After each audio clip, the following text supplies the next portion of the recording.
In 2017, Germany tells the West to give back its gold, and within a few weeks of that it happened that Austria's bank, Hungary's bank, Turkey's bank, the Czech National Bank and the Dutch National Bank did the same, so in 2020, all central banks started to accumulate gold massively.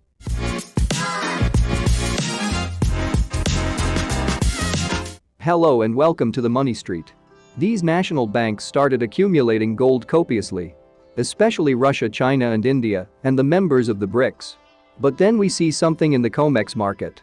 Every week the COMEX market, the commodity exchange, puts out a report that's called the Traders Commitment Report, the long or short positioning of the largest traders on the exchange, where the hedge funds that speculate on the money will go long, the commercial banks will go short, and vice versa. That's all there was about the Trader Engagement Report through 2020. But notice now, out of nowhere there is a new list of reports on trader engagement, called the Others. Who are they? Well, these are family offices in sovereign wealth funds. I would call them the best informed and well-funded private traders on the planet. We're not on the stock exchange or anything like that, we're a privately owned family office doing our own trading for us. So this is a very important change. We found that the sovereign wealth funds are moving away from the big banks, and most of the trading that these people would do on COMEX was done on something called Globex, which gives them a little more privacy and anonymity. Nobody really knows who they are, but what they did in 2020 was follow what the central banks were doing. The COMEX market was originally created to offset the risk that if I have 1,000 ounces of gold in my warehouse, I will be able to sell that 1,000 ounces on paper on COMEX, so if the price in my warehouse goes down by $100, not down $100,000 because what I sold short on COMEX goes up proportionally, then it allows me to offset my risk and be market neutral. It's kind of like a farmer who plants a field of grain in April and sells the future production to the baker in October to make bread. The baker wants the wheat, and the farmer doesn't have to spend the whole growing season with the uncertainty of weather, harvest and all that. It's just a way to offset the risk of people trading commodities, so this becomes a safe casino. But what happened in 2020 was that this group called the Others started draining the COMEX market of physical supply when no one took possession. More money was removed in 2020 than we've seen in a typical decade, and more gold that year than the Bank of Japan has in its official holdings, so now you have the better funded and informed private investors doing exactly the same thing that commercial banks and central banks have been doing, which is massively accumulating metal and taking possession of it.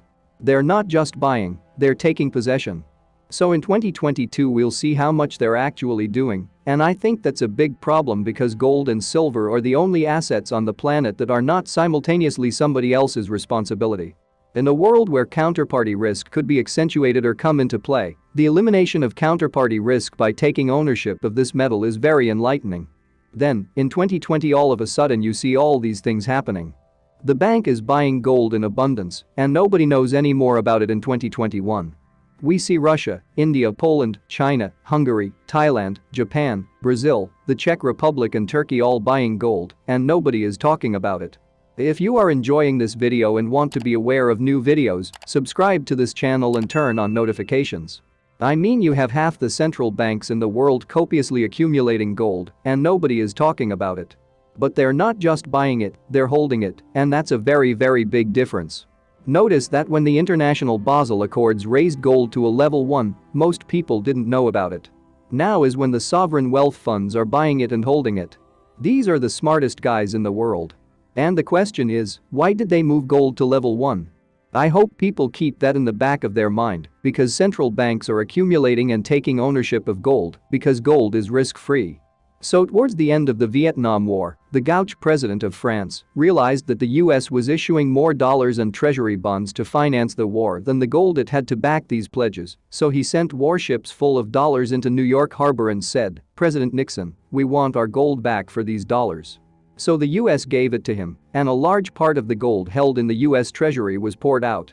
At that point, the US went back on its promise to the world, but the reason they have made the dollar the world's reserve currency was that they sent Henry Kissinger 3 years later to Saudi Arabia, and he made a promise to the Saudis. He said, "We'll back you up. Let's call it a joint military cooperation agreement, and we will stand firmly behind you. We will provide you with ammunition and support, nobody will mess with the Saudi kingdom, but for that OPEC is going to value oil in dollars globally." Finally, the Saudis accepted the deal. So, since 1974 every country on the planet has had to have dollars to be able to buy oil. To feed their country they must have dollars. It is the protection of the Saudi kingdom, and by default the relationship with OPEC, that has allowed the dollar to be the world's reserve since 1974, because 3 years earlier the link with gold was cut, and obviously we all know the history from that point. Dollars lost more than 90% of their value. Then Cassandra's pledge says that the Saudis will protect it as long as everybody has to buy oil in dollars, so the dollar became gasoline. What do you think about this story? What do you think will happen in the future with the dollar and gold? Leave us a comment explaining it to us. If you like the content that we are creating, you can support us by buying a coffee for us. With this, you will be contributing a lot to our work, and we will be able to increase our content.